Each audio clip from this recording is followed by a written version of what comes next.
ਨਮਸਕਾਰ। ਮੈਂ ਪ੍ਰੀਤੀ ਸ਼ਰਮਾ ਅੱਜ ਤੋਂ ਤੁਹਾਡੇ ਨਾਲ ਸਾਂਝਾ ਕਰਨ ਜਾ ਰਹੀ ਹਾਂ ਸ਼੍ਰੀ ਓ.ਪੀ. ਸ਼ਰਮਾ ਸਾਰਥੀ ਜੀ ਵੱਲੋਂ ਲਿਖਿਆ ਨਾਵਲ ਰਣਖੇਤਰ। ਲੱਗਦਾ ਇਹ ਸੀ ਕਿ ਮੇਰਾ ਪਿੱਛਾ ਕਰਨ ਵਾਲਾ ਉਹ ਵਾਹ ਵਰੋਲਾ ਜਿਹਾ ਆਦਮੀ ਜ਼ਿੰਦਗੀ ਤੇ ਮੌਤ ਦੇ ਵਿਚਕਾਰ ਕਿਤੇ ਖਿਲਾਅ ਵਿੱਚ ਲਟਕ ਰਿਹਾ ਹੈ, ਜਿਸ ਦਾ ਕੁਝ ਪਤਾ ਨਹੀਂ ਸੀ ਕਿ ਕਿਸ ਪਲ ਉਹ ਉੱਪਰ ਜਾ ਕੇ ਟੰਗਿਆ ਜਾਵੇ ਜਾਂ ਹੇਠਾਂ ਡਿੱਗ ਪਵੇ। ਇੱਕ ਗੱਲ ਉਸਦੇ ਵਿੱਚ ਬਹੁਤ ਦਿਲਕਸ਼ ਸੀ, ਉਹ ਹਰ ਹਾਲਤ ਵਿੱਚ ਖੁਸ਼ ਦਿਸਦਾ ਸੀ ਤੇ ਹਰ ਹਾਲਤ ਨੂੰ ਇਵੇਂ ਜਰ ਜਾਂਦਾ ਸੀ ਜਿਵੇਂ ਉਸਨੇ ਇੱਕ ਸੁਪਨਾ ਜਿਹਾ ਵੇਖਿਆ ਹੈ ਤੇ ਵਿਸ਼ਵਾਸ ਹੈ ਕਿ ਉਸਦੀ ਕੋਈ ਤਾਬੀਰ ਨਹੀਂ ਹੈ। ਉਸ ਵਿੱਚ ਬਹੁਤ ਸਾਰੀਆਂ ਗੱਲਾਂ ਬਹੁਤ ਅਚਰਜ ਵਾਲੀਆਂ ਸਨ। ਉਸਨੂੰ ਕਾਤਰਾਂ ਤੇ ਲੀਰਾਂ ਇਕੱਠੀਆਂ ਕਰਨ ਦਾ ਬਹੁਤ ਸ਼ੌਕ ਸੀ। ਉਹ ਘੁੰਮਦਾ ਤੇ ਰੰਗ-ਰੰਗ ਦੀਆਂ ਲੀਰਾਂ ਜਮ੍ਹਾਂ ਕਰਕੇ ਤੇ ਤਿਕੋਣੀਆਂ, ਚੌਰਸ ਤੇ ਬੇਢੰਗੀਆਂ ਟਾਕੀਆਂ ਜੋੜ-ਜੋੜ ਕੇ ਲਿਬਾਸ ਤਿਆਰ ਕਰਦਾ ਤੇ ਉਸ ਸਮੇਂ ਜਿਸ ਵੇਲੇ ਮੈਨੂੰ ਉਸਦੇ ਆਉਣ ਦਾ ਗੁਮਾਨ ਤੀਕ ਨਾ ਹੁੰਦਾ, ਲੀਰਾਂ ਤੇ ਟਾਕੀਆਂ ਵਾਲਾ ਲਿਬਾਸ ਪਾ ਕੇ ਤੁਰ ਆਉਂਦਾ ਤੇ ਹੱਸ-ਹੱਸ ਤੇ ਨੱਚ-ਨੱਚ ਕੇ ਲਿਬਾਸ ਮੈਨੂੰ ਵਿਖਾਉਂਦਾ ਤੇ ਕਹਿੰਦਾ, ਇਹ ਮੇਰੇ ਨਹੀਂ, ਦੁਨੀਆ ਦੇ ਰੰਗ ਹਨ। ਦੁਨੀਆ ਦੇ ਰੰਗਾਂ ਦੀਆਂ ਟਾਕੀਆਂ ਤੇ ਲੀਰਾਂ ਹਨ। ਮੈਂ ਆਪਣੇ ਪੱਲਿਓਂ ਕੁਝ ਵੀ ਨਹੀਂ ਲਾਇਆ, ਨਾ ਹੀ ਲਗਾਉਣਾ ਚਾਹੁੰਦਾ ਹਾਂ। ਦੁਨੀਆ ਆਪਣੇ ਹੀ ਰੰਗ ਮੇਰੇ ਤੇ ਚੜੇ ਹੋਏ ਵੇਖ ਕੇ ਖੁਸ਼ ਹੁੰਦੀ ਹੈ। ਮੈਨੂੰ ਇਹ ਦੁਨੀਆ ਖੁਸ਼ ਨਹੀਂ ਕਰ ਸਕਦੀ। ਸੋਚਦਾ ਹਾਂ ਮੈਂ ਹੀ ਇਸ ਨੂੰ ਖੁਸ਼ ਕਰ ਦੇਵਾਂ। ਮੈਂ ਕਈ ਵਾਰੀ ਉਸਨੂੰ ਕਿਹਾ ਸੀ ਕਿ ਉਹ ਮੈਨੂੰ ਆਪਣਾ ਮਕਾਨ ਦਿਖਾਵੇ, ਪਰ ਹਮੇਸ਼ਾ ਹੀ ਹੱਸ ਕੇ ਕਹਿੰਦਾ, ਬਹੁਤ ਕੂੜਾ ਹੈ ਮੇਰੇ ਮਕਾਨ ਵਿੱਚ, ਬਹੁਤ ਨਿੱਕ ਸੁੱਕ ਇਕੱਠਾ ਹੋਇਆ ਪਿਆ ਹੈ, ਇਤਨਾ ਕੁਝ ਜਮ੍ਹਾਂ ਹੋ ਗਿਆ ਹੈ ਕਿ ਬਹਿਣ ਨੂੰ ਵੀ ਥਾਂ ਨਹੀਂ। ਫਿਰ ਜੋ ਕੁਝ ਮੈਂ ਹਾਂ ਤੇ ਮੇਰਾ ਲਿਬਾਸ ਹੈ, ਉਹੀ ਕੁਝ ਮੇਰਾ ਮਕਾਨ ਹੈ। ਮੈਂ ਤੈਨੂੰ ਇੱਕ ਆਦਮੀ ਦਿਸਦਾ ਹਾਂ, ਪਰ ਇਹ ਦ੍ਰਿਸ਼ਟੀ ਦਾ ਭਰਮ ਹੈ। ਮੈਂ ਤਾਂ ਟੁਕੜਾ-ਟੁਕੜਾ, ਲੀਰ-ਲੀਰ ਤੇ ਪੁਰਜ਼ਾ-ਪੁਰਜ਼ਾ ਹਾਂ, ਜੋ ਪਤਾ ਨਹੀਂ ਕਿਉਂ ਜੁੜਿਆ ਹੈ। ਮੇਰਾ ਚੰਮ ਮਿੱਟੀ ਹੈ, ਹੱਡ ਮਿੱਟੀ ਹਨ, ਅੱਖਾਂ, ਕੰਨ, ਮੂੰਹ ਸਭ ਹਵਾ ਹਨ। ਦੁਨੀਆ ਵਿੱਚ ਬਹੁਤ ਸਾਰੀਆਂ ਚੀਜ਼ਾਂ ਐਸੀਆਂ ਹਨ ਜੋ ਕਦੀ ਵੀ ਕਿਤੇ ਵੀ ਸਾਬਿਤ ਨਹੀਂ ਹਨ, ਬਸ ਦਿਸ ਰਹੀਆਂ ਹਨ ਤੇ ਅਸੀਂ ਵੇਖ ਰਹੇ ਹਾਂ। ਅਸੀਂ ਵੇਖਦੇ ਤੁਰ ਜਾਂਦੇ ਹਾਂ। ਵੇਖਣ ਵੇਲੇ ਸੋਚਦੇ ਨਹੀਂ ਤੇ ਸੋਚਣ ਵੇਲੇ ਵੇਖਦੇ ਨਹੀਂ। ਆਦਮੀ ਨੂੰ ਜੇਕਰ ਇੱਕ ਹੀ ਸਮੇਂ ਵਿੱਚ ਸੋਚਣ ਤੇ ਵੇਖਣ ਦਾ ਗੁਰ ਆ ਜਾਵੇ ਤਾਂ ਆਦਮੀ ਨੂੰ ਜੀਣ ਦੀ ਕੋਈ ਸਮੱਸਿਆ ਹੀ ਨਾ ਰਹੇ। ਮੈਂ ਬਹੁਤ ਵਾਰੀ ਸੋਚਦਾ ਕਿ ਉਹ ਆਦਮੀ ਬੇਮਤਲਬ ਹੀ ਮੇਰੇ ਨਾਲ ਜੁੜਿਆ ਹੈ।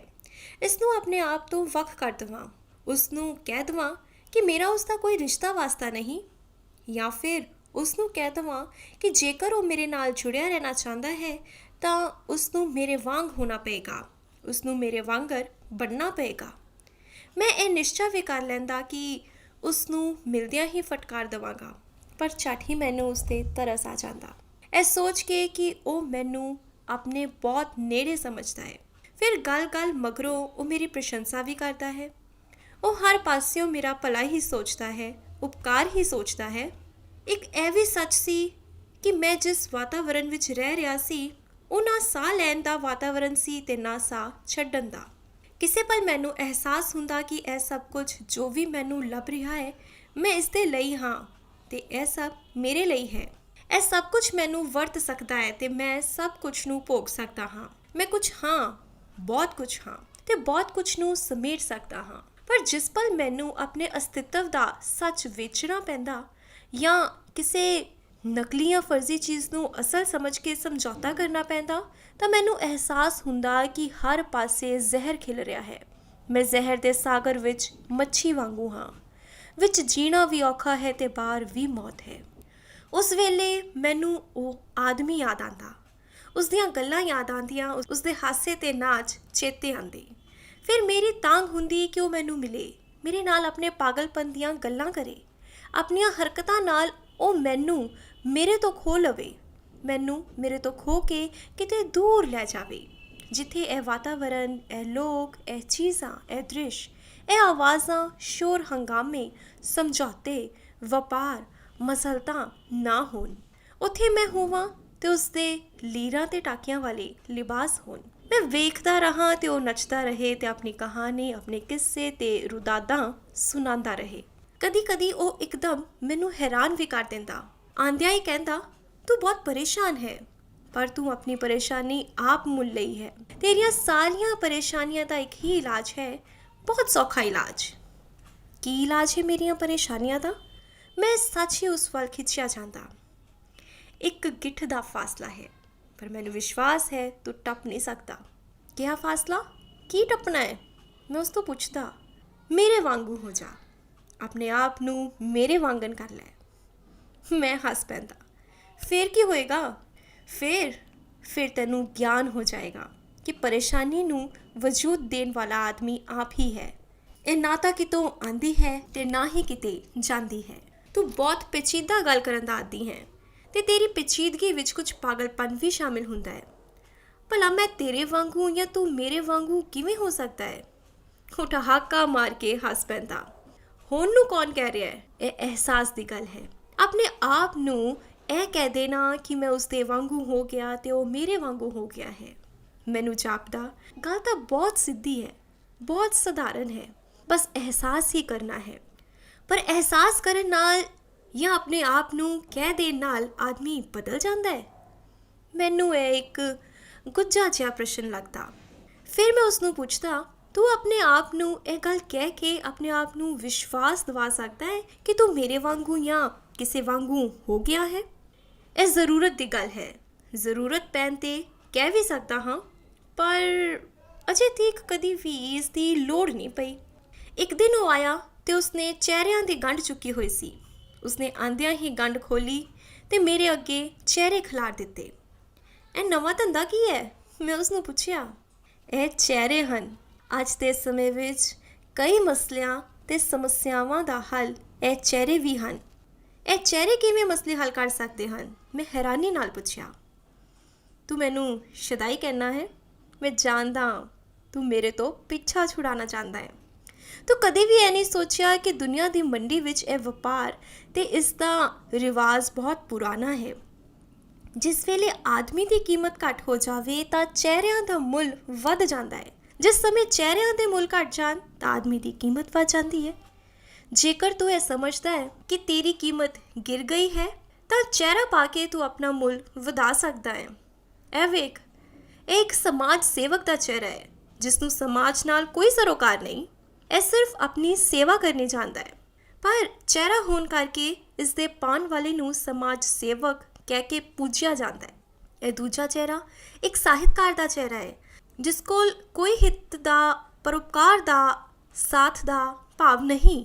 ਇਸ ਦਾ ਕੋਈ ਅਦਬ ਨਹੀਂ, ਇਖਲਾਕ ਨਹੀਂ, ਕਿਰਦਾਰ ਨਹੀਂ, ਪਰ ਚਿਹਰਾ ਹੋਣ ਕਰਕੇ ਇਸ ਨੂੰ ਮਾਨਤਾ ਮਿਲ ਜਾਂਦੀ ਹੈ। ਇਹ ਇੱਕ ਚਿਹਰਾ ਧਾਰਮਿਕ ਨੇਤਾ ਦਾ ਹੈ ਜਿਸ ਦਾ ਕੋਈ ਧਰਮ ਨਹੀਂ, ਕੋਈ ਧਾਰਨਾ ਨਹੀਂ, ਕੋਈ ਕਾਇਦਾ, ਅਸੂਲ, ਆਚਰਣ ਨਹੀਂ, ਪਰ ਇਸ ਦਾ ਸਤਿਕਾਰ ਹੈ। ਇਹ 5-7 ਚਿਹਰੇ ਦਾਰਸ਼ਨਿਕਾਂ ਤੇ ਵਿਗਿਆਨੀਆਂ ਦੇ ਹਨ ਜਿਨ੍ਹਾਂ ਨੂੰ ਜੀਵਨ ਦਾ, ਉਸਦੀ ਲੋੜ ਥੋੜ ਤੇ ਗਿਰਾਵਟ ਦਾ ਕੋਈ ਗਿਆਨ ਨਹੀਂ, ਜਿਨ੍ਹਾਂ ਦਾ ਦਰਸ਼ਨ ਤੇ ਵਿਗਿਆਨ ਉਹਨਾਂ ਦੀ ਅਰਥ ਸਿੱਧੀ ਹੈ, ਪਰ ਫਿਰ ਵੀ ਸਵੀਕਾਰੇ ਜਾਂਦੇ ਹਨ। ਇਹ ਇੱਕ ਅਧਿਆਪਕ ਦਾ ਚਿਹਰਾ ਹੈ ਜਿਸ ਨੂੰ ਕਿਸੇ ਵੀ ਸ਼ਬਦ ਦੇ ਠੀਕ ਅਰਥਾਂ ਦਾ ਗਿਆਨ ਨਹੀਂ, ਪਰ ਇਸ ਨੂੰ ਮੱਥਾ ਟੇਕਿਆ ਜਾਂਦਾ ਹੈ। ਤੇ ਇਹ ਇੱਕ ਬਹੁਤ ਵੱਡੇ ਆਦਮੀ ਦਾ ਚਿਹਰਾ ਹੈ। ਇਸ ਨੂੰ ਅਕਸਰ ਉਹ ਆਦਮੀ ਵਰਤਦੇ ਹਨ ਜੋ ਵਿਚਾਰਾਂ ਤੋਂ, ਨੀਅਤ ਤੇ ਕਿਰਦਾਰ ਤੋਂ ਬਹੁਤ ਛੋਟੇ ਹੁੰਦੇ ਹਨ, ਪਰ ਇਸ ਚਿਹਰੇ ਵਿੱਚ ਕਰਾਮਾਤ ਹੈ ਕਿ ਉਹ ਬਹੁਤ ਵੱਡੇ ਹੋ ਜਾਂਦੇ ਹਨ। ਮੈਂ ਸੁਣ ਕੇ ਹੈਰਾਨ ਹੁੰਦਾ ਗਿਆ। ਚਿਹਰੇ ਇਤਨੇ ਹਕੀਕੀ ਸਨ ਕਿ ਅਸਲ ਨੂੰ ਮਾਤ ਦੇ ਰਹੇ ਸਨ, ਪਰ ਮੈਨੂੰ ਅਹਿਸਾਸ ਹੋਇਆ ਕਿ ਮੈਨੂੰ ਚਿਹਰਿਆਂ ਦੀ ਲੋੜ ਨਹੀਂ ਹੈ। ਮੈਂ ਉਸਨੂੰ ਕਿਹਾ, ਪਰ ਤੂੰ ਇਹ ਕਿਵੇਂ ਜਾਣ ਲਿਆ ਕਿ ਮੈਂ ਚਿਹਰਿਆਂ ਦੀ ਖੂਬਸੂਰਤੀ ਵੇਖ ਕੇ ਇਹਨਾਂ ਨੂੰ ਪਾ ਲਵਾਂਗਾ? ਉਹ ਮੁੜ ਹੱਸਿਆ। ਇਹ ਚਿਹਰੇ ਪਰਾਰੀਅਤ ਵਿੱਚ ਵੀ ਮਦਦ ਕਰਦੇ ਹਨ। ਮੈਨੂੰ ਕਦੀ ਲੱਗਦਾ ਹੈ ਕਿ ਤੂੰ ਪਲਾਇਨ ਚਾਹੁੰਦਾ ਹੈ, ਤੂੰ ਹਕੀਕਤ ਤੇ ਹਾਲਾਤ ਤੋਂ ਨੱਸਣਾ ਚਾਹੁੰਦਾ ਹੈ। ਸੋਚਿਆ ਤੈਨੂੰ ਵਿਖਾਣ ਵਿੱਚ ਕੀ ਹਰਜ਼ ਹੈ? ਮੈਂ ਦੁਚਿੱਤਾ ਜਿਹਾ ਹੋ ਗਿਆ। ਉਸਨੇ ਠੀਕ ਕਿਹਾ ਕਿ ਮੈਂ ਫਰਾਰੀਅਤ ਚਾਹੁੰਦਾ ਹਾਂ। ਇੱਕ ਪਾਸੇ ਜ਼ਿਹਨ ਕਹਿ ਰਿਹਾ ਸੀ ਕਿ ਸਾਰੇ ਹੀ ਚਿਹਰੇ ਪਾ ਲਵਾਂ, ਦੂਜੇ ਪਾਸੇ ਇਹ ਡਰ ਵੀ ਸੀ ਕਿ ਚਿਹਰਾ ਉਤਾਰਨ ਮਗਰੋਂ ਸ਼ਾਇਦ ਮੈਂ ਪਹਿਲਾ ਆਦਮੀ ਵੀ ਨਾ ਰਹਾ। ਬਹੁਤ ਚਿਰ ਮਗਰੋਂ ਮੈਨੂੰ ਪਤਾ ਲੱਗਾ ਕਿ ਉਹ ਮੂਰਤੀਆਂ ਬਣਾਉਂਦਾ ਸੀ, ਮਿੱਟੀ ਦੀਆਂ ਮੂਰਤੀਆਂ। ਮੈਂ ਉਸਦਾ ਪਿੱਛਾ ਕਰਦਿਆਂ ਉਸਦੇ ਟਿਕਾਣੇ ਜਾ ਪੁੱਜਿਆ। ਅੱਗੇ ਉਹ ਮੂਰਤੀ ਬਣਾ ਰਿਹਾ ਸੀ। ਉਹ ਸੱਚ ਕਹਿੰਦਾ ਸੀ। ਉਸਦੇ ਕਮਰੇ ਵਿੱਚ ਪੈਰ ਧਰਨਾ ਔਖਾ ਸੀ। ਮੂਰਤੀਆਂ ਦਾ ਇਤਨਾ ਖਿਲਾਰਾ ਸੀ ਕਿ ਆਦਮੀ ਵੇਖ ਕੇ ਆਪਣੇ ਆਪ ਨੂੰ ਭੁੱਲ ਜਾਂਦਾ ਸੀ। ਮਿੱਟੀ ਹੀ ਮਿੱਟੀ, ਬਣ ਰਹੀਆਂ ਮੂਰਤੀਆਂ, ਬਣ ਚੁੱਕੀਆਂ ਮੂਰਤੀਆਂ, ਰੰਗਦਾਰ ਮੂਰਤੀਆਂ, ਬੇਰੰਗ ਮੂਰਤੀਆਂ, ਟੁੱਟ ਰਹੀਆਂ ਮੂਰਤੀਆਂ, ਟੁੱਟੀਆਂ ਹੋਈਆਂ ਮੂਰਤੀਆਂ। ਮਲਬੇ ਦੇ ਢੇਰ 'ਤੇ ਪਈਆਂ ਪੁੱਠੀਆਂ ਸਿੱਧੀਆਂ ਵਿੰਗੀਆਂ ਤਰੇੜੀਆਂ ਤੇ ਵੱਖੀਆਂ ਦੇ ਭਾਰ ਪਈਆਂ ਮੂਰਤੀਆਂ। ਅੱਧ ਵਿਚਕਾਰ ਛੁੱਟ ਗਏ ਰੰਗ, ਕਿਸੇ ਦੇ ਮੱਥੇ ਦੇ ਰੰਗ, ਕਿਸੇ ਦੇ ਮੂੰਹ ਦੇ ਰੰਗ, ਕਿਸੇ ਦੇ ਹੱਥਾਂ ਪੈਰਾਂ ਦੇ ਰੰਗ, ਕਿਸੇ ਦੇ ਲਿਬਾਸ ਦਾ ਰੰਗ ਅੱਧਾ ਸੀ, ਕਿਸੇ ਦੇ ਜਿਸਮ ਦਾ ਰੰਗ ਅਧੂਰਾ ਸੀ। ਜੀਵ ਜੰਤੂ, ਪਸ਼ੂ ਪੰਛੀ, ਹਾਥੀ ਘੋੜੇ, ਰਾਜੇ, ਸੰਨਿਆਸੀ, ਫੁੱਲ ਬੂਟੇ, ਚਾਰੇ ਪਾਸੇ ਇੱਕ ਸ੍ਰਿਸ਼ਟੀ ਦਾ ਦ੍ਰਿਸ਼ ਸੀ। ਇੱਕ ਇੱਕ ਮੂਰਤੀ ਲੱਗਦਾ ਸੀ ਹੁਣੇ ਤੁਰ ਪਵੇਗੀ, ਬੋਲ ਪਵੇਗੀ, ਹੱਸ ਪਵੇਗੀ, ਰੋ ਪਵੇਗੀ, ਖਲੋ ਜਾਏਗੀ, ਬਹਿ ਜਾਵੇਗੀ। ਆਖਰ ਤੂੰ ਮੇਰਾ ਟਿਕਾਣਾ ਲੱਭ ਲਿਆ। ਮੈਂ ਨਹੀਂ ਸੀ ਚਾਹੁੰਦਾ ਕਿ ਮੇਰਾ ਕੋਈ ਪ੍ਰੇਮੀ ਇਸ ਬੇਸੁਰੀ, ਬੇਢੰਗੀ ਤੇ ਬੇਸ਼ਕਲੀ ਥਾਂ 'ਤੇ ਆਵੇ ਤੇ ਦੁਖੀ ਹੋਵੇ। ਉਹ ਇੱਕ ਮੂਰਤੀ ਦਾ ਮੱਥਾ ਬਣਾ ਰਿਹਾ ਸੀ। ਬਣਾਉਂਦਿਆਂ ਉਸਨੇ ਕਿਹਾ, ਤੂੰ ਕਿਵੇਂ ਜਾਂਚ ਲਿਆ ਕਿ ਮੈਂ ਇੱਥੇ ਆ ਕੇ ਦੁਖੀ ਹੋ ਰਿਹਾ ਹਾਂ? ਮੈਂ ਕਿਹਾ, ਜੇਕਰ ਨਹੀਂ ਹੋਇਆ ਤਾਂ ਮੈਨੂੰ ਖੁਸ਼ੀ ਹੋਈ। ਉਸਨੇ ਕਿਹਾ। ਫਿਰ ਆਪਣੇ ਚੌਹੀਂ ਪਾਸੇ ਵੇਖ ਕੇ ਕਿਹਾ, ਮੇਰਾ ਧੰਦਾ ਬੜਾ ਅਜੀਬ ਹੈ। ਮਿੱਟੀ ਤੋਂ ਹਟ ਕੇ ਮਿੱਟੀ ਦਾ ਸੱਚ ਕੋਈ ਨਹੀਂ। ਇਸ ਦਾ ਸੱਚ ਸਿਰਫ ਮਿੱਟੀ ਹੈ। ਫਿਰ ਵੀ ਇੱਕ ਆਕਰਸ਼ਣ ਹੈ, ਇੱਕ ਰੁਚੀ ਹੈ। ਕੀ ਬਣਾਈ ਜਾਂਦਾ ਹਾਂ, ਵਿਗੜਦੀਆਂ ਜਾਂਦੀਆਂ ਹਨ, ਟੁੱਟਦੀਆਂ ਜਾਂਦੀਆਂ ਹਨ। ਮੈਂ ਹੋਰ ਬਣਾਉਂਦਾ ਜਾਂਦਾ ਹਾਂ। ਇਹ ਸ਼ਾਇਦ ਮਿੱਟੀ ਦਾ ਮੋਹ ਹੈ ਜੋ ਛੁੱਟਦਾ ਨਹੀਂ। ਕਦੀ ਕਦੀ ਜ਼ਿਹਨ ਕਹਿੰਦਾ ਹੈ ਕਿ ਸਭ ਕੁਝ ਤੋੜ ਤਾੜ ਕੇ ਮਿੱਟੀ ਨੂੰ ਮਿੱਟੀ ਵਿੱਚ ਰਲਾ ਕੇ ਸਭ ਕੁਝ ਛੱਡ ਦਿਆਂ, ਪਰ ਦੂਜੇ ਹੀ ਪਲ ਹੱਥ ਉੱਬਲ ਪੈਂਦੇ ਹਨ, ਬੇਚੈਨ ਹੋ ਜਾਂਦੇ ਹਨ। ਮੇਰੇ ਅੰਦਰੋਂ ਇੱਕ ਸ਼ੋਰ ਉੱਠ ਖਲੋਂਦਾ ਹੈ ਕਿ ਬਣਾ, ਛੇਤੀ ਬਣਾ। ਤੂੰ ਆਪਣੇ ਨਾਲ ਅਨਰਥ ਕਰ ਰਿਹਾ ਹੈ, ਤੂੰ ਅਪਰਾਧ ਕਰ ਰਿਹਾ ਹੈ। ਜਿਸ ਆਦਮੀ ਨੂੰ ਬਣਾਉਣਾ ਆਉਂਦਾ ਹੋਵੇ ਤੇ ਉਹ ਨਾ ਬਣਾਵੇ ਤਾਂ ਉਹ ਵੱਡਾ ਅਪਰਾਧੀ ਹੈ। ਮੈਂ ਆਪਣੀ ਹੀ ਆਵਾਜ਼ ਕੋਲੋਂ ਡਰ ਜਾਂਦਾ ਹਾਂ। ਆਪਣੇ ਹੀ ਸਾਹਾਂ ਤੋਂ ਭੈ ਆਉਣ ਲੱਗਦਾ ਹੈ ਤੇ ਮੈਂ ਝੱਟ ਹੀ ਮਿੱਟੀ ਲੈ ਕੇ ਬਹਿ ਜਾਂਦਾ ਹਾਂ। ਤੂੰ ਇੱਕ ਬਹੁਤ ਵੱਡਾ ਕਲਾਕਾਰ ਹੈ, ਮੈਂ ਕਿਹਾ। ਤੇਰੀ ਆਪਣੀ ਕਲਾ ਦੀ ਦ੍ਰਿਸ਼ਟੀ ਹੈ, ਆਪਣਾ ਹੁਸਨ ਹੈ, ਖੂਬਸੂਰਤੀ ਹੈ, ਆਕਰਸ਼ਣ ਹੈ। ਮੈਨੂੰ ਲੱਗ ਰਿਹਾ ਹੈ ਸਾਰੀ ਦੁਨੀਆ ਹੀ ਸਿਮਟ ਕੇ ਤੇਰੇ ਕਮਰੇ ਵਿੱਚ ਆ ਗਈ ਹੈ। ਤੂੰ ਮਿੱਟੀ ਨੂੰ ਜ਼ਿੰਦਗੀ ਦਿੰਦਾ ਹੈ। ਤੂੰ ਤਾਂ ਇੱਕ ਸਿਰਜਕ ਹੈ। ਸੁਣ ਕੇ ਉਹ ਹੱਸ ਪਿਆ। ਮੈਂ ਤੇ ਸਿਰਜਕ? ਮਿੱਟੀ ਦਾ ਭੰਨ ਤੋੜ ਕਰਨ ਵਾਲਾ ਸਿਰਜਕ ਹੁੰਦਾ ਹੈ? ਹਾਂ ਹੁੰਦਾ ਹੈ, ਮੈਂ ਕਿਹਾ। ਕੁਝ ਨਹੀਂ ਵਿੱਚੋਂ ਸਭ ਕੁਝ ਕੱਢਣ ਵਾਲਾ ਬਹੁਤ ਵੱਡਾ ਹੁੰਦਾ ਹੈ। ਹੁਣੇ ਤੇਰੇ ਹੱਥ ਵਿੱਚ ਕੁਝ ਨਹੀਂ ਹੈ, ਹੁਣੇ ਸਭ ਕੁਝ ਹੈ। ਉਸਦੇ ਦੋ ਰੁਖ ਮੇਰੇ ਸਾਹਮਣੇ ਆ ਰਹੇ ਸਨ। ਇੱਕ ਤਾਂ ਉਹ ਮੁਸਕਰਾ ਰਿਹਾ ਸੀ, ਦੂਜਾ ਉਹ ਝੱਟ ਹੀ ਇਤਨਾ ਗੰਭੀਰ ਦਿਸ ਪੈਂਦਾ ਸੀ ਕਿ ਪਤਾ ਹੀ ਨਹੀਂ ਸੀ ਕੀ ਕਹਿ ਦੇਵੇਗਾ। ਮੂਰਤੀ ਦੇ ਮੱਥੇ ਦੀਆਂ ਰੇਖਾਵਾਂ ਉਭਾਰ ਕੇ ਉਸਨੇ ਮੂਰਤੀ ਇੱਕ ਪਾਸੇ ਰੱਖ ਦਿੱਤੀ। ਤੂੰ ਕਹੇਗਾ ਬੇਅਦਬ ਆਦਮੀ ਹੈ, ਢੰਗ ਦੀ ਗੱਲ ਨਹੀਂ ਕਰ ਰਿਹਾ। ਮੈਨੂੰ ਕੰਮ ਕਰਦਿਆਂ ਵੇਖਣ 'ਚ ਬਹੁਤ ਆਨੰਦ ਦਾ ਅਨੁਭਵ ਹੋ ਰਿਹਾ ਸੀ।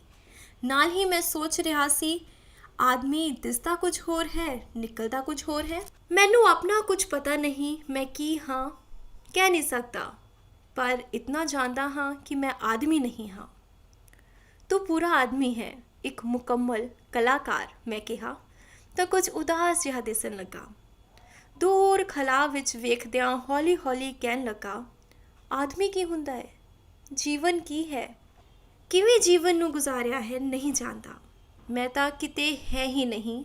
ਮੈਨੂੰ ਜਾਪਦਾ ਹੈ ਮੈਂ ਬੇਵਜੂਦ ਹਾਂ, ਅਰੂਪ ਹਾਂ, ਅਸਪਸ਼ਟ ਹਾਂ। ਕਿਤੇ ਟਿਕਾਣਾ ਨਹੀਂ, ਕਰਨ ਦਾ, ਬਣਾਉਣ ਦਾ ਗਿਆਨ ਨਹੀਂ। ਮੈਂ ਤਾਂ ਮੂਰਤੀ ਬਣਾਉਂਦਿਆਂ ਮਹਿਸੂਸ ਕਰਦਾ ਹਾਂ ਕਿ ਖੇਡ ਰਿਹਾ ਹਾਂ, ਤਮਾਸ਼ਾ ਕਰ ਰਿਹਾ ਹਾਂ।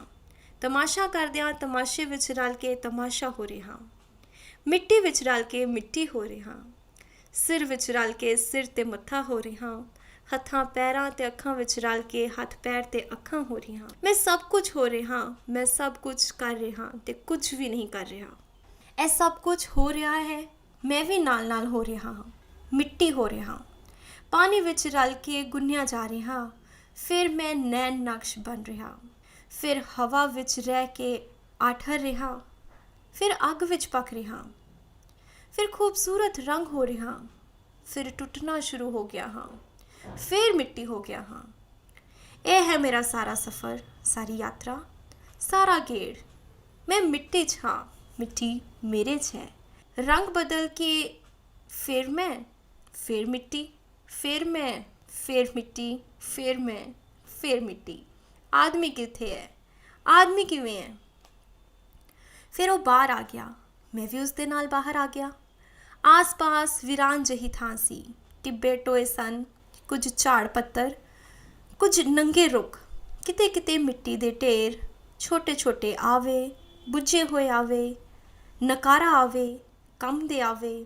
ਕਾਫੀ ਦੂਰ ਤੱਕ ਆਦਮੀ ਨਹੀਂ ਸੀ, ਬਸਤੀ ਨਹੀਂ ਸੀ।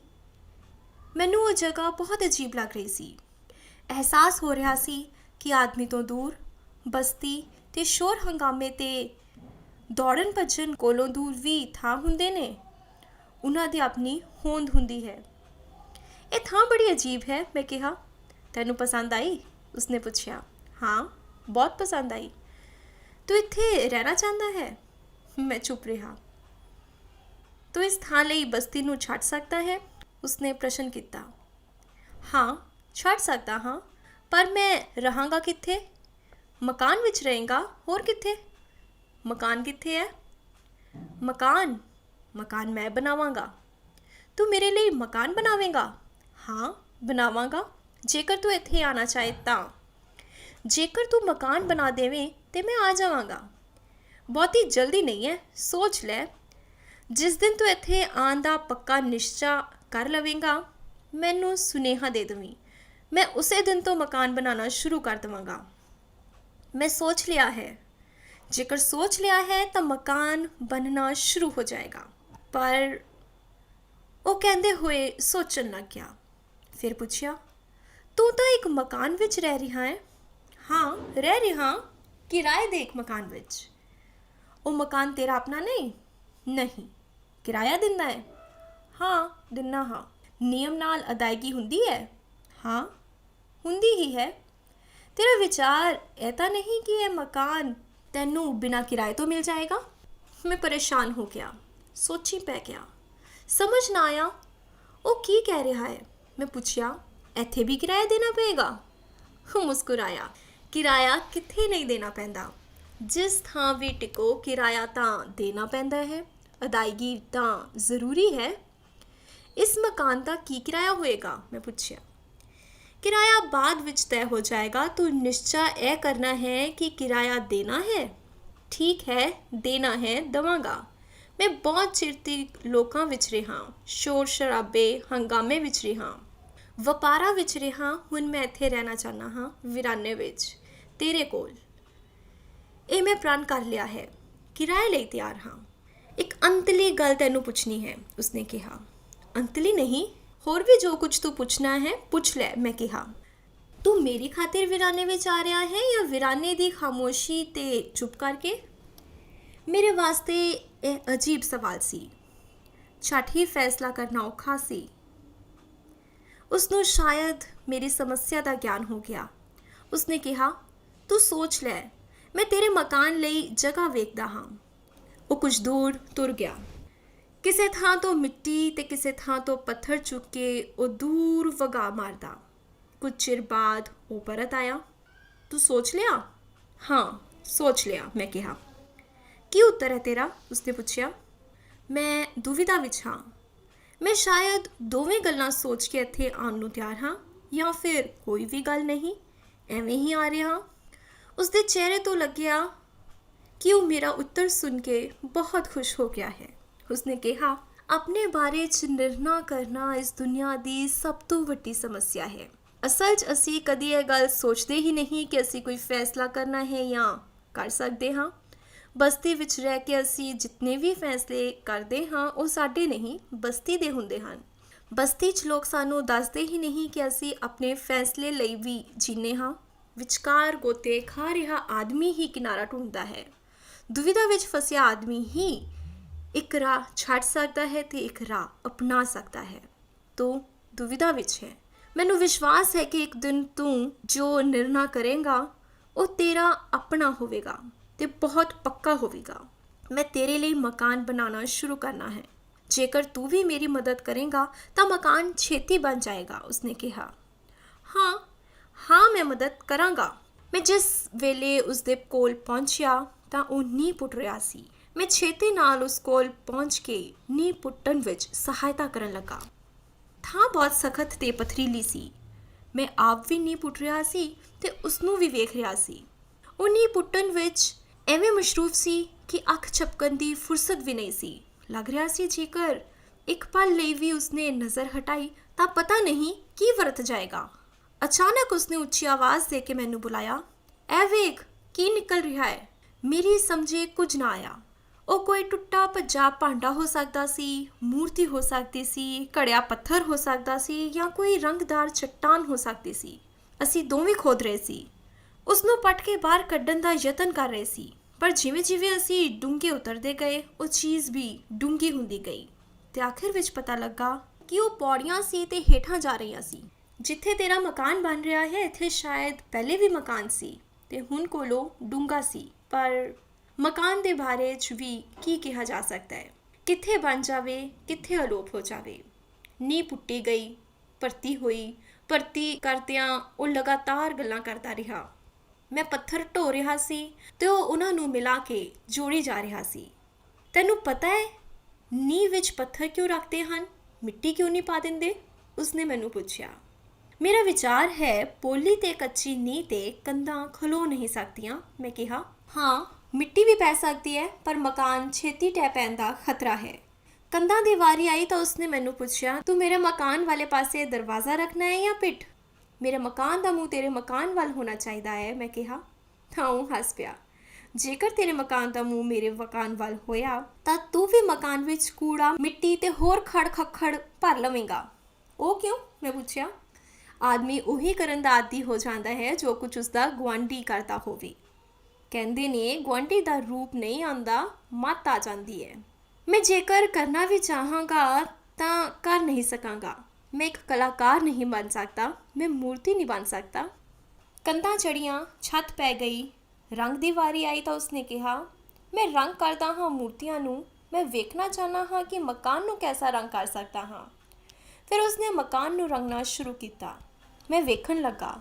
ਰੰਗ ਤਾਂ ਉਸਨੇ ਕੀਤਾ, ਨਾਲ ਹੀ ਕੰਧਾਂ ਤੇ ਦਰਵਾਜ਼ੇ ਤੇ ਮੂਰਤੀਆਂ ਬਣਾਈਆਂ, ਨਜ਼ਰ ਨੂੰ ਕੈਦ ਕਰ ਲੈਣ ਵਾਲੀਆਂ ਮੂਰਤੀਆਂ। ਮਕਾਨ ਤਿਆਰ ਹੋ ਗਿਆ।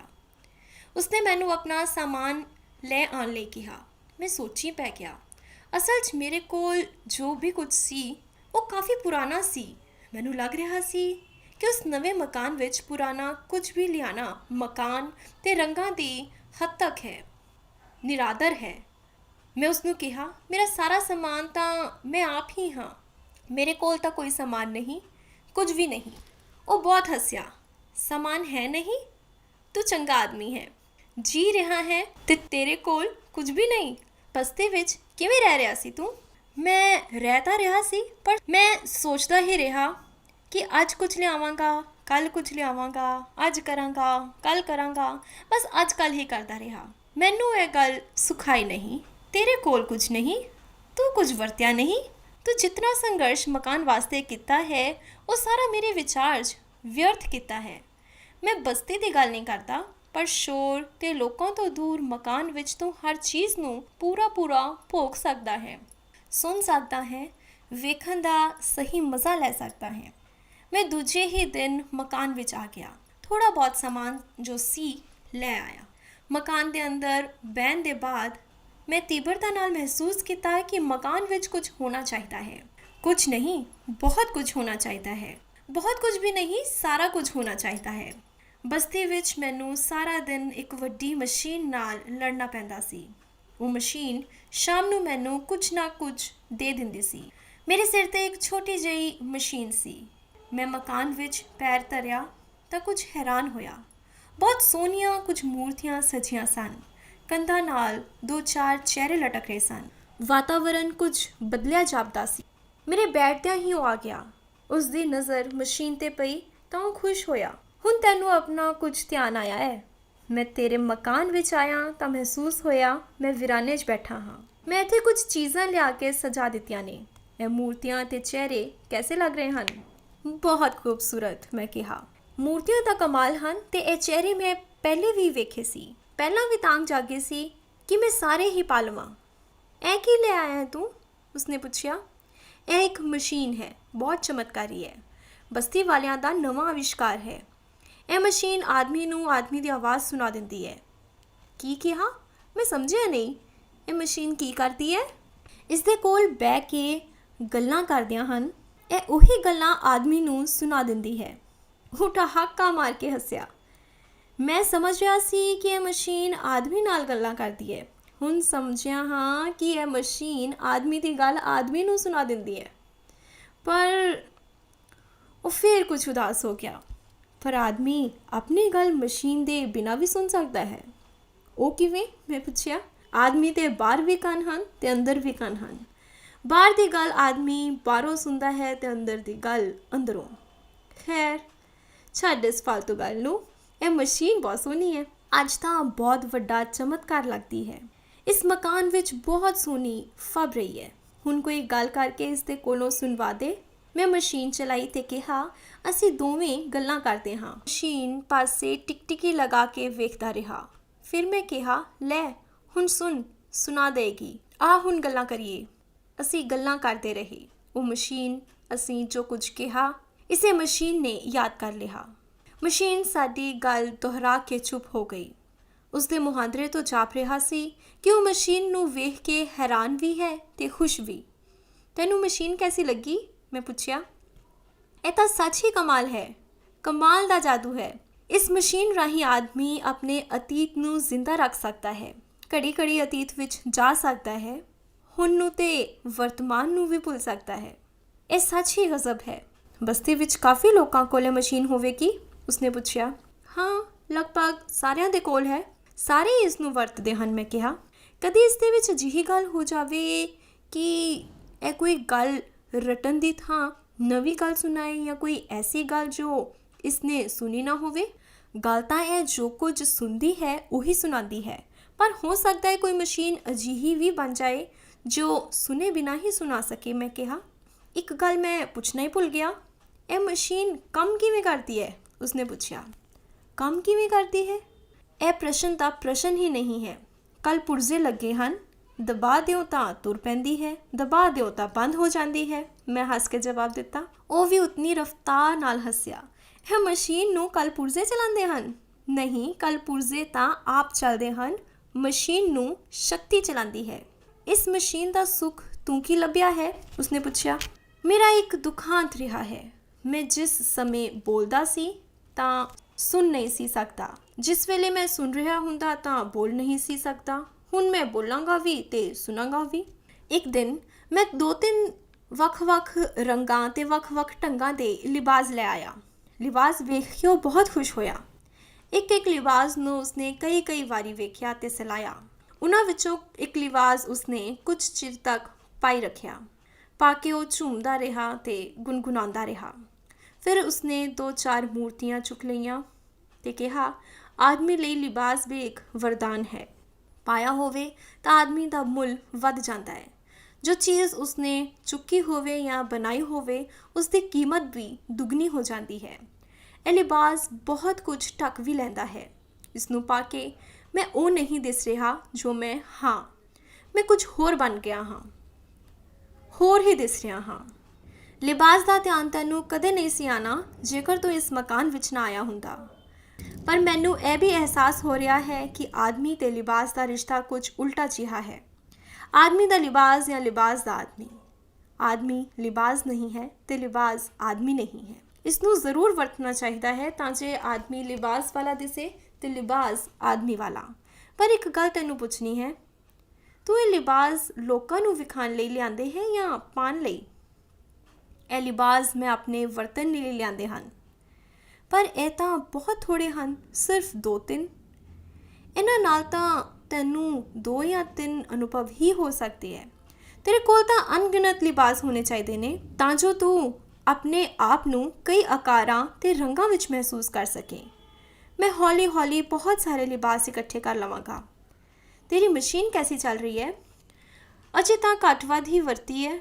ਹੋਰ ਚੀਜ਼ਾਂ ਇਕੱਠੀਆਂ ਕਰਨ ਦਾ ਧਿਆਨ ਬਹੁਤਾ ਰਹਿੰਦਾ ਹੈ। ਤੇਰੇ ਕੋਲ ਮਸ਼ੀਨਾਂ ਵੀ 5-7 ਹੋਣੀਆਂ ਚਾਹੀਦੀਆਂ ਹਨ ਜੋ ਤੈਨੂੰ ਤੇਰੀਆਂ ਵੱਖ-ਵੱਖ ਆਵਾਜ਼ਾਂ ਸੁਣਾਉਣ। ਤੂੰ ਬਹੁਤ ਕੁਝ ਸੋਚਦਾ ਹੈ ਤੇ ਬਹੁਤ ਕੁਝ ਸੋਚ ਸਕਦਾ ਹੈ, ਬਹੁਤ ਕੁਝ ਕਹਿ ਸਕਦਾ ਹੈ। ਇੱਕ ਮਸ਼ੀਨ ਤਾਂ ਬਹੁਤ ਥੋੜ੍ਹੀ ਹੈ।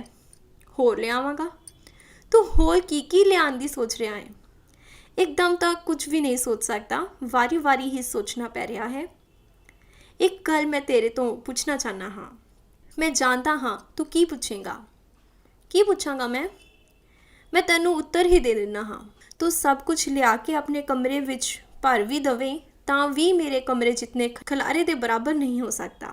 ਜਦ ਵੀ ਲੋਕਾਂ ਵਿੱਚ ਜਾਂਦਾ ਹਾਂ, ਬਸਤੀ ਵਿੱਚੋਂ ਲੰਘਦਾ ਹਾਂ, ਮਸ਼ੀਨਾਂ ਪਦਾਰਥਾਂ ਵਿੱਚੋਂ ਗੁਜ਼ਰਦਾ ਹਾਂ, ਤਾਂ ਝੱਟ ਹੀ ਸੋਚਣ ਲੱਗ ਜਾਂਦਾ ਹਾਂ ਕਿ ਮੈਂ ਆਪਣੇ ਕਮਰੇ ਵਿੱਚ ਕੀ ਲਿਜਾਣਾ ਹੈ।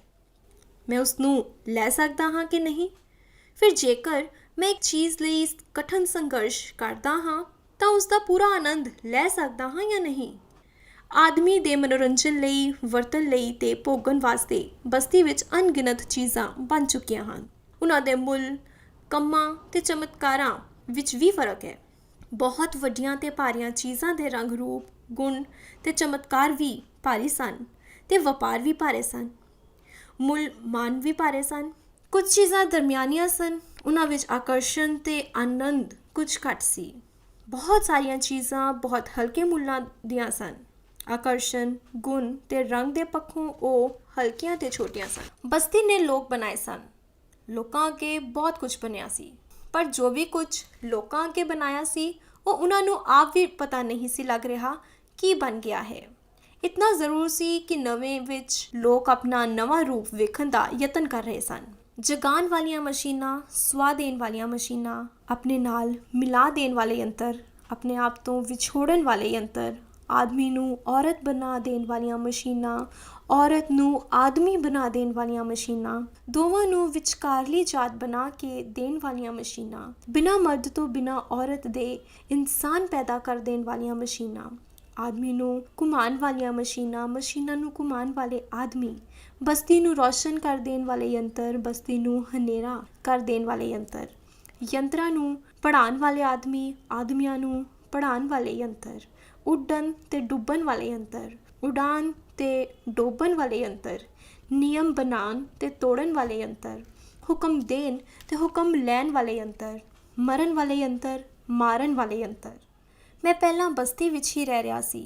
ਮੈਨੂੰ ਮਹਿਸੂਸ ਹੁੰਦਾ ਰਿਹਾ ਸੀ ਕਿ ਆਦਮੀ ਆਪਣੇ ਆਪ ਵਿੱਚ ਸਭ ਤੋਂ ਵੱਡਾ ਯੰਤਰ ਹੈ ਤੇ ਮੈਂ ਵੀ ਉਸੇ ਯੰਤਰ ਦਾ ਇੱਕ ਭਾਗ ਹਾਂ। ਪਰ ਹੁਣ ਮੈਂ ਜਿਸ ਚੀਜ਼ ਨੂੰ, ਉਪਕਰਨ ਨੂੰ, ਯੰਤਰ ਨੂੰ, ਪਦਾਰਥ ਨੂੰ, ਧਾਤ ਨੂੰ ਵੇਖਦਾ ਹਾਂ ਤਾਂ ਆਸ਼ਚਰਜ ਹੁੰਦਾ ਹੈ ਤੇ ਮੈਂ ਚਾਹਣ ਲੱਗਦਾ ਹਾਂ ਕਿ ਸਭ ਕੁਝ ਹੀ ਆਪਣੇ ਕਮਰੇ ਵਿੱਚ ਰੱਖ ਲਵਾਂ ਤੇ ਉਸ ਨੂੰ ਵੇਖਾਂ, ਸੁਣਾ, ਵਰਤਾਂ, ਵਾਪਰਾਂ। ਮੇਰੀ ਸਭ ਤੋਂ ਵੱਡੀ ਤਾਂਘ ਇਹ ਸੀ ਕਿ ਆਪਣੇ ਕਮਰੇ ਵਿੱਚ ਉਹ ਚੀਜ਼ਾਂ ਰੱਖਾਂ ਜੋ ਮੇਰੀ ਹਾਕਮੀ ਵਿੱਚ ਰਹਿਣ, ਜੋ ਮੇਰਾ ਕਹਿਣਾ ਮੰਨਣ, ਜੋ ਮੇਰੇ ਹੁਕਮ ਦੀਆਂ ਗੁਲਾਮ ਬਣ ਕੇ ਰਹਿਣ ਤੇ ਨਾਲ ਹੀ ਮੈਨੂੰ ਪੂਰੇ ਆਨੰਦ ਤੇ ਸ਼ਾਂਤੀ ਦਾ ਅਹਿਸਾਸ ਦੇਣ। ਮੈਨੂੰ ਆਪਣੀ ਤਾਂਘ ਪੂਰੀ ਕਰਨ ਲਈ ਬਹੁਤ ਜ਼ਿਆਦਾ ਮਿਹਨਤ ਕਰਨੀ ਪਈ। ਬਸਤੀ ਵਿੱਚ ਆਦਮੀ ਤੇ ਵਪਾਰ ਦੋਵੇਂ ਚੀਜ਼ਾਂ ਪ੍ਰਮੁੱਖ ਸਨ। ਮਸ਼ੀਨਾਂ ਦਾ ਵਪਾਰ ਆਦਮੀ ਦੇ ਹੱਥ ਵਿੱਚ ਸੀ, ਆਦਮੀ ਦੀ ਹੋਂਦ ਮਸ਼ੀਨਾਂ ਦੇ ਹੱਥ ਵਿੱਚ ਸੀ। ਕੋਈ ਵੀ ਚੀਜ਼ ਲੈਂਦਿਆਂ ਮੈਨੂੰ ਉਸ ਆਦਮੀ ਦੀ ਆਵਾਜ਼ ਸੁਣੀਂਦੀ ਸੀ। ਹਰ ਉਹ ਚੀਜ਼ ਜੋ ਤੂੰ ਆਪਣੇ ਕਮਰੇ ਲਈ ਲੈਣੀ ਹੈ ਨਵੀਂ ਹੋਣੀ ਚਾਹੀਦੀ ਹੈ, ਉਸ ਦਾ ਪ੍ਰਯੋਗ ਪਹਿਲਾਂ ਕਿਤੇ ਨਹੀਂ ਹੋਇਆ ਹੋਵੇ। ਮੈਨੂੰ ਨਵੀਆਂ ਚੀਜ਼ਾਂ ਲੈਣ ਲਈ ਆਪਣੇ ਆਪ ਨੂੰ ਬਦਲਣਾ ਪੈ ਗਿਆ, ਆਪਣੇ ਆਪ ਨੂੰ ਨਵਾਂ ਕਰਨਾ ਪੈ ਗਿਆ। ਪੁਰਾਣੇ ਢੰਗ ਦਾ ਵੇਖਣਾ, ਸੁਣਨਾ ਤੇ ਬੋਲਣਾ ਛੱਡਣਾ ਪਿਆ। ਪਹਿਲਾਂ ਜਿਸ ਵੇਲੇ ਮੈਨੂੰ ਚੀਜ਼ਾਂ ਦੀ ਤਾਂਘ ਨਹੀਂ ਸੀ ਤਾਂ ਮੇਰੀ ਧਾਰਨਾ ਸੀ ਕਿ ਇੱਕ ਚੀਜ਼ ਦੇ ਬਾਰੇ ਇੱਕ ਹੀ ਗੱਲ ਕਾਫੀ ਹੋ ਸਕਦੀ ਹੈ, ਪਰ ਹੁਣ ਇੱਕ ਹੀ ਚੀਜ਼ ਬਾਰੇ ਬਹੁਤ ਸਾਰੀਆਂ ਗੱਲਾਂ ਸੋਚਣੀਆਂ ਪੈ ਰਹੀਆਂ ਸਨ। ਇੱਕ ਹੀ ਚੀਜ਼ ਲਈ ਕਈਆਂ ਥਾਵਾਂ ਤੇ ਜਾਣਾ ਪੈ ਰਿਹਾ ਸੀ। ਮੈਨੂੰ ਆਪਣੇ ਹੀ ਕਈ ਰੂਪ ਬਦਲਣੇ ਪੈ ਰਹੇ ਸਨ। ਮੇਰਾ ਵਿਸ਼ਵਾਸ ਪੱਕਾ ਹੁੰਦਾ ਜਾ ਰਿਹਾ ਸੀ ਕਿ ਜਦੋਂ ਤੱਕ ਮੈਂ ਹਰ ਪਲ ਇੱਕ ਨਵਾਂ ਇਨਸਾਨ ਆਪਣੇ ਆਪ ਨੂੰ ਪ੍ਰਮਾਣਿਤ ਨਹੀਂ ਕਰਦਾ, ਮੈਂ ਨਵੀਂ ਚੀਜ਼ ਵੱਲ ਵੇਖ ਵੀ ਨਹੀਂ ਸਕਦਾ। ਹੌਲੀ ਹੌਲੀ ਮੈਂ ਆਪਣੀਆਂ ਪੁਰਾਣੀਆਂ ਸ਼ਕਲਾਂ ਨੁਹਾਰਾਂ ਤੋੜਦਾ ਗਿਆ ਤੇ ਨਵੀਆਂ ਸ਼ਕਲਾਂ ਮੁਹਾਰਾਂ ਬਣਾਉਂਦਾ ਗਿਆ। ਇਸ ਪਰਿਵਰਤਨ ਦੇ ਨਾਲ ਮੈਂ ਇਸ ਕਾਬਲ ਹੋ ਗਿਆ ਕਿ ਨਵੀਆਂ ਚੀਜ਼ਾਂ ਨੂੰ ਆਪਣੇ ਕਮਰੇ ਵਿੱਚ ਲਿਜਾ ਸਕਾਂ। ਮੈਂ ਜਦੋਂ ਨਵੀਂ ਚੀਜ਼, ਉਪਕਰਨ, ਯੰਤਰ, ਵਸਤੂ, ਪਦਾਰਥ ਲੈ ਕੇ ਆਪਣੇ ਕਮਰੇ ਵਿੱਚ ਪਹੁੰਚਦਾ ਤਾਂ ਉਹ ਆਦਮੀ ਝੱਟ ਹੀ ਆ ਜਾਂਦਾ, ਵਸਤੂ ਨੂੰ ਵੇਖ ਕੇ ਖੁਸ਼ ਹੁੰਦਾ, ਫਿਰ ਮੇਰੀ ਪ੍ਰਸ਼ੰਸਾ ਕਰਦਾ, ਕਮਰੇ ਦੀ ਵੱਧ ਰਹੀ ਸਜਾਵਟ ਤੇ ਆਕਰਸ਼ਣ ਬਾਰੇ ਬਹੁਤ ਕੁਝ ਕਹਿੰਦਾ। ਫਿਰ ਇਹ ਵੀ ਕਹਿੰਦਾ ਕਿ ਉਸ ਦੀ ਮਕਾਨ ਬਣਾਉਣ ਦੀ ਮਿਹਨਤ ਵਿਅਰਥ ਨਹੀਂ ਗਈ। ਉਸਨੇ ਇੱਕ ਬਹੁਤ ਸੰਘਰਸ਼ਸ਼ੀਲ ਤੇ ਕਰਮੀ ਆਦਮੀ ਵਾਸਤੇ ਕੰਮ ਕੀਤਾ ਹੈ। ਫਿਰ ਉਹ ਆਪਣੇ ਕਮਰੇ ਵਿੱਚ ਜਾਂਦਾ ਤੇ ਨਵੀਂ ਬਣਾਈ ਹੋਈ ਬਹੁਤ ਖੂਬਸੂਰਤ ਤੇ ਦਿਲ ਖਿੱਚਵੀਂ ਮੂਰਤੀ ਲੈ ਆਂਦਾ ਤੇ ਮੇਰੇ ਕਮਰੇ ਦੇ ਕਿਸੇ ਖਾਲੀ ਥਾਂ ਤੇ ਟਿਕਾ ਕੇ ਕਹਿੰਦਾ, ਇਹ ਥਾਂ ਅਜੇ ਖਾਲੀ ਪਈ ਹੈ, ਮੂਰਤੀ ਰੱਖ ਦਿੰਦਾ ਹਾਂ। ਜਿਸ ਵੇਲੇ ਇਸ ਥਾਂ ਲਈ ਕੋਈ ਨਵੀਂ ਚੀਜ਼ ਜਾਂ ਮਸ਼ੀਨ ਆਵੇਗੀ ਤਾਂ ਮੂਰਤੀ ਚੁੱਕ ਦੇਵਾਂਗਾ। ਮੈਂ ਇੱਕ ਗੱਲ ਬਹੁਤ ਤੀਬਰਤਾ ਨਾਲ ਮਹਿਸੂਸ ਕੀਤੀ ਕਿ ਮੈਂ ਹਰ ਕਦਮ ਤੇ ਹਰ ਪਲ ਇੱਕ ਨਵੀਂ ਚੀਜ਼ ਆਪਣੇ ਕਮਰੇ ਵਿੱਚ ਲਿਜਾਣ ਬਾਰੇ ਸੋਚਣ ਲੱਗ ਗਿਆ। ਮੈਂ ਜਿੱਥੇ ਵੀ ਹਾਂ, ਜਿਵੇਂ ਵੀ ਹਾਂ, ਕੁਝ ਵੀ ਕਰ ਰਿਹਾ ਹਾਂ ਜਾਂ ਨਹੀਂ ਵੀ ਕਰ ਰਿਹਾ, ਇੱਕ ਨਾ ਇੱਕ ਚੀਜ਼ ਮੇਰੇ ਜ਼ਿਹਨ ਵਿੱਚ ਘੁੰਮ ਰਹੀ ਹੈ। ਮੈਨੂੰ ਲੱਗ ਰਿਹਾ ਹੈ ਜੋ ਕੁਝ ਮੈਂ ਇਕੱਠਾ ਕਰ ਲਿਆ ਹੈ ਉਹ ਕਿਤੇ ਵੀ ਨਹੀਂ ਹੈ। ਜੋ ਕੁਝ ਰਹਿੰਦਾ ਹੈ, ਜੋ ਕੁਝ ਲਿਆਣਾ ਹੈ, ਉਹੀ ਮੇਰੇ ਅੰਗਾਂ ਵਿੱਚ ਫਿਰ ਰਿਹਾ ਹੈ। ਪ੍ਰਾਪਤ ਕਰਨ ਦੀ ਤਾਂਘ ਇਤਨੀ ਵੱਧ ਰਹੀ ਹੈ ਕਿ ਮੈਂ ਉਸ ਆਦਮੀ ਨਾਲ ਗੱਲ ਕਰ ਰਿਹਾ ਪਰ ਨਹੀਂ ਕਰ ਰਿਹਾ। ਮੈਂ ਬੈਠਾ ਹਾਂ ਪਰ ਨਹੀਂ ਬੈਠਾ ਹਾਂ। ਮੈਂ ਵੇਖ ਸੁਣ ਰਿਹਾ ਪਰ ਮੈਂ ਨਾ ਸੁਣਿਆ ਹੈ ਨਾ ਹੀ ਵੇਖਿਆ ਹੈ। ਕੱਚੀ ਤੰਦ ਨਾਲ ਬੱਜੀ ਦੋ ਧਾਰੀ ਤਲਵਾਰ ਸਿਰ ਤੇ ਲਟਕ ਰਹੀ ਹੈ। ਕਮਰੇ ਵਿੱਚ ਮੈਂ ਤੇ ਮੇਰਾ ਸਮਾਨ। ਜ਼ਿਹਨ ਵਿੱਚ ਬੱਦਲ ਸਨ, ਬੱਦਲਾਂ ਵਿੱਚ ਚਿੱਤਰ ਸਨ। ਚਿੱਤਰ ਬਣ ਰਹੇ ਸਨ, ਮਿਟ ਰਹੇ ਸਨ, ਫਿਰ ਉੱਭਰ ਰਹੇ ਸਨ, ਫਿਰ ਅਲੋਪ ਹੋ ਰਹੇ ਸਨ। ਚਿੱਤਰਾਂ ਦੀ ਬੇਅੰਤ ਸ੍ਰਿਸ਼ਟੀ ਮੇਰੇ ਨਾਲ ਹਰ ਥਾਂ ਤੇ ਘੁੰਮ ਰਹੀ ਸੀ। ਜਾਪਦਾ ਸੀ ਤਾਂਘ ਹੀ ਜ਼ਿਹਨ ਹੈ, ਤਾਂਘ ਹੀ ਦ੍ਰਿਸ਼ਟੀ ਹੈ, ਸਰਵਨ, ਵਾਕ, ਸਪਰਸ਼ ਸਭ ਕੁਝ ਹੈ। ਮੇਰਾ ਜ਼ਿਹਨ ਤਾਂਘ ਸੀ ਤੇ ਤਾਂਘ ਜ਼ਿਹਨ। ਜਾਪਦਾ ਸੀ ਅੱਖ ਨਹੀਂ ਸੀ ਵੇਖਦੀ, ਤਾਂਘ ਵੇਖਦੀ ਸੀ। ਮੈਂ ਨਹੀਂ ਸੀ ਤੁਰਦਾ, ਤਾਂਘ ਤੁਰਦੀ ਸੀ। ਮੈਂ ਨਹੀਂ ਸੀ ਦੌੜ ਰਿਹਾ, ਤਾਂਘ ਦੌੜਦੀ ਸੀ। ਇੱਕ ਤਾਂਘ, ਇੱਕ ਕਾਮਨਾ, ਇੱਕ ਆਰਜ਼ੂ ਕਿ ਮੈਂ ਕੀ ਵਾਪਰ ਕੇ, ਵਰਤ ਕੇ, ਭੋਗ ਕੇ ਕਿਤਨਾ ਆਨੰਦ ਲੈ ਸਕਦਾ ਹਾਂ। ਮੇਰੇ ਅੰਦਰ ਬਹੁਤ ਅਜੀਬ ਪਰਿਵਰਤਨ ਦਾ ਅਹਿਸਾਸ ਦਿਨੋਂ ਦਿਨ ਵੱਧਦਾ ਗਿਆ। ਪਰ ਉਸ ਪਰਿਵਰਤਨ ਦੁਆਰਾ ਮੇਰੇ ਸਾਹਮਣੇ ਮੇਰੀਆਂ ਤੇ ਮੇਰੇ ਵਜੂਦ ਦੀਆਂ ਕਈ ਅਦ੍ਰਿਸ਼ ਪਰਤਾਂ ਉਖੜ ਆਈਆਂ। ਮੇਰਾ ਅਨੁਭਵ ਵੱਧਦਾ ਜਾ ਰਿਹਾ ਸੀ ਕਿ ਜ਼ਿੰਦਗੀ ਇੱਕ ਤਾਂਘ, ਇੱਕ ਕਾਮਨਾ, ਇੱਕ ਆਰਜ਼ੂ, ਇੱਕ ਮਨੋਰਥ ਦੇ ਸਿਵਾ ਹੋਰ ਕੁਝ ਵੀ ਨਹੀਂ। ਤਾਂਘ ਤੇ ਕਾਮਨਾ ਜ਼ਿੰਦਗੀ ਹੈ, ਗਰਮੀ ਹੈ। ਤਾਂਘ ਹੈ, ਤਾਪ ਹੈ। ਕਾਮਨਾ ਹੀ ਗਤੀ ਹੈ, ਕਾਮਨਾ ਹੀ ਸਾਹ ਹੈ, ਸਾਹ ਹੀ ਤਾਂਘ ਤੇ ਕਾਮਨਾ ਹੈ। ਮੈਨੂੰ ਕਿਸੇ ਪਲ ਉਸ ਆਦਮੀ ਦਾ ਧਿਆਨ ਅਚਾਨਕ ਹੀ ਆ ਜਾਂਦਾ ਜਿਸਨੇ ਮੈਨੂੰ ਜਗਾਇਆ ਸੀ, ਜਿਸਨੇ ਦੱਸਿਆ ਸੀ ਕਿ ਜ਼ਿੰਦਗੀ ਤਾਂ ਪਦਾਰਥਾਂ, ਮਸ਼ੀਨਾਂ, ਉਪਕਰਨਾਂ, ਤੱਤਾਂ ਤੇ ਵਸਤੂਆਂ ਵਿੱਚ ਹੈ। ਇਹਨਾਂ ਦੇ ਬਿਨਾਂ ਤਾਂ ਮਨੁੱਖ ਜਿੰਦੀ ਲਾਸ਼ ਹੈ, ਹਿਲਦਾ ਜੁਲਦਾ, ਸੁਣਦਾ ਬੋਲਦਾ ਪਿੰਜਰ ਜਿਹਾ। ਕਮਰੇ ਵਿੱਚ ਚੀਜ਼ਾਂ ਵੱਧ ਰਹੀਆਂ ਸਨ, ਇੱਕ ਸਮੂਹ ਬਣ ਰਿਹਾ ਸੀ। ਉਹਨਾਂ ਨੂੰ ਵੇਖ ਕੇ ਮੈਨੂੰ ਅਹਿਸਾਸ ਹੁੰਦਾ ਸੀ ਮੈਂ ਸਮੂਹ ਹਾਂ, ਮੈਂ ਸੰਘਰਸ਼ ਹਾਂ, ਮੈਂ ਜੀਵਨ ਹਾਂ। ਉਹ ਆਦਮੀ ਮੇਰੇ ਕਮਰੇ ਵਿੱਚ ਆਂਦਾ, ਹਰ ਨਵੀਂ ਚੀਜ਼ ਵੇਖ ਕੇ, ਮਸ਼ੀਨ ਤੇ ਉਪਕਰਨ ਵੇਖ ਕੇ ਬਹੁਤ ਖੁਸ਼ ਹੁੰਦਾ। ਮੈਂ ਉਸਨੂੰ ਚੀਜ਼ ਚਲਾ ਕੇ ਪ੍ਰਯੋਗ ਕਰਕੇ ਵਿਖਾਉਂਦਾ। ਉਹ ਪਲ ਦੋ ਪਲ ਉਸਦਾ ਪ੍ਰਯੋਗ ਵੇਖ ਉਸਦੀ ਸਰਾਹਨਾ ਕਰਦਾ ਅਤੇ ਤੁਰ ਜਾਂਦਾ। ਸਮੇਂ ਦੇ ਗੁਜ਼ਰਨ ਦੇ ਨਾਲ ਹੌਲੀ ਹੌਲੀ ਉਸ ਆਦਮੀ ਦੇ ਬਾਰੇ ਵਿੱਚ ਇੱਕ ਅਜੀਬ ਭਾਵ ਮੇਰੇ ਅੰਦਰ ਭਰਨ ਲੱਗ ਗਿਆ। ਇੱਕ ਵਿਅਰਥਤਾ ਦਾ ਭਾਵ, ਇੱਕ ਫਾਲਤੂਪਨ ਦਾ ਅਹਿਸਾਸ, ਇੱਕ ਅਰਥਹੀਨਤਾ ਦਾ ਅਨੁਭਵ। ਮੈਂ ਸੋਚਣ ਲੱਗ ਗਿਆ, ਕਿਹਾ ਆਦਮੀ ਹੈ ਜਿਸ ਨੂੰ ਕਿਸੇ ਵੀ ਵਸਤੂ, ਚੀਜ਼, ਪਦਾਰਥ ਤੇ ਮਸ਼ੀਨ ਦੀ ਤਾਂਘ ਨਹੀਂ, ਜਿਸ ਦੇ ਕੋਲ ਕੁਝ ਵੀ ਨਹੀਂ, ਬਸ ਮਿੱਟੀ ਹੀ ਮਿੱਟੀ ਹੈ। ਸੱਜੇ ਮਿੱਟੀ, ਖੱਬੇ ਮਿੱਟੀ, ਅੰਦਰ ਮਿੱਟੀ, ਬਾਹਰ ਮਿੱਟੀ। ਕੈਸਾ ਸ਼ਦਾਈ ਆਦਮੀ ਹੈ ਜੋ ਮਿੱਟੀ ਨੂੰ ਹੀ ਸਰਬੰਸ ਮੰਨਦਾ ਹੈ, ਮਿੱਟੀ ਨੂੰ ਹੀ ਭੰਨਣ ਤੇ ਘੜਨ ਨੂੰ ਹੀ ਸਭ ਕੁਝ ਸਮਝਦਾ ਹੈ। ਮੈਂ ਉਸਨੂੰ ਬਹੁਤ ਵਾਰੀ ਕਹਿੰਦਾ ਸੀ ਕਿ ਮੈਂ ਜੋ ਕੁਝ ਕਮਰੇ ਵਿੱਚ ਇਕੱਠਾ ਕੀਤਾ ਹੈ ਉਹ ਵੀ ਉਸਨੂੰ ਵਰਤੇ, ਉਸਦਾ ਆਨੰਦ ਲਵੇ। ਪਰ ਪਤਾ ਨਹੀਂ ਕਿਉਂ ਉਸਨੂੰ ਕਿਸੇ ਵੀ ਚੀਜ਼ ਵਿੱਚ ਰੁਚੀ ਨਹੀਂ ਸੀ। ਜੇਕਰ ਰੁਚੀ ਸੀ ਵੀ ਤਾਂ ਉਹ ਪਲ ਦੋ ਪਲ ਲਈ। ਫਿਰ ਉਹ ਝੱਟ ਹੀ ਕਹਿ ਦਿੰਦਾ, ਮੂਰਤੀ ਬਣਾਉਣੀ ਹੈ, ਮਿੱਟੀ ਇੰਤਜ਼ਾਰ ਕਰ ਰਹੀ ਹੈ। ਕਮਰੇ ਵਿੱਚ ਕਾਫੀ ਕੁਝ ਆ ਗਿਆ, ਸਭ ਨੂੰ ਟਿਕਾਣਾ ਮਿਲ ਗਿਆ। ਵੱਡੀ ਚੀਜ਼ ਨੂੰ ਵੱਡੀ ਥਾਂ, ਛੋਟੀ ਚੀਜ਼ ਨੂੰ ਛੋਟੀ ਜਗ੍ਹਾ। ਹਰ ਚੀਜ਼ ਦੇ ਚੱਲਣ ਚਲਾਉਣ ਦਾ ਢੰਗ ਤਰੀਕਾ ਵੱਖ ਸੀ। ਚਲਾਉਣ ਲਈ ਕੀ ਲੋੜੀਂਦਾ ਸੀ, ਸਭ ਕੁਝ ਇਕੱਠਾ ਕਰ ਲਿਆ। ਚੀਜ਼ਾਂ ਬਹੁਤੀਆਂ ਹੋਣ ਕਰਕੇ ਕਮਰੇ ਦੇ ਵਿਚਕਾਰ ਥੋੜ੍ਹੀ ਬਹੁਤ ਜਗ੍ਹਾ ਸੀ, ਜਿੱਥੇ ਬਹਿ ਜਾਂ ਖਲੋ ਕੇ ਮੈਂ ਸਭ ਕੁਝ ਵੇਖ ਸਕਦਾ ਸੀ, ਵਰਤ ਸਕਦਾ ਸੀ। ਹਰ ਚੀਜ਼, ਵਸਤੂ, ਮਸ਼ੀਨ, ਉਪਕਰਨ ਨਵਾਂ ਸੀ। ਨਵੇਂਪਨ ਦੀ ਇੱਕ ਚਮਕ ਸੀ, ਸ਼ੋਭਾ ਸੀ, ਦਿਲਕਸ਼ੀ ਸੀ, ਆਕਰਸ਼ਣ ਸੀ। ਕੁਝ ਚੀਜ਼ਾਂ ਮੈਂ ਲਿਆ ਨਾ ਸਕਿਆ। ਉਸਦੇ ਕਾਰਨ ਦੇ ਬਾਰੇ 'ਚ ਸੋਚ ਕੇ ਮੈਨੂੰ ਬਹੁਤ ਨਿਰਾਸ਼ਾ ਹੋਈ। ਕਮਰੇ ਵਿੱਚ ਰੱਖਣ ਲਈ ਜਗ੍ਹਾ ਨਹੀਂ ਸੀ। ਪਹਿਲੇ ਥਾਂ ਸੀ ਪਰ ਸਮਾਨ ਨਹੀਂ ਸੀ, ਹੁਣ ਸਮਾਨ ਹੈ ਪਰ ਜਗ੍ਹਾ ਹੀ ਨਹੀਂ ਸੀ। ਐਸੇ ਦੋਸਤੋ, ਰਣਖੇਤਰ ਕਹਾਣੀ ਦਾ ਪਹਿਲਾ ਭਾਗ ਅਗਲੇ ਭਾਗ ਦੇ ਨਾਲ ਜਲਦ ਹੀ ਮਿਲਾਂਗੇ। ਨਮਸਕਾਰ।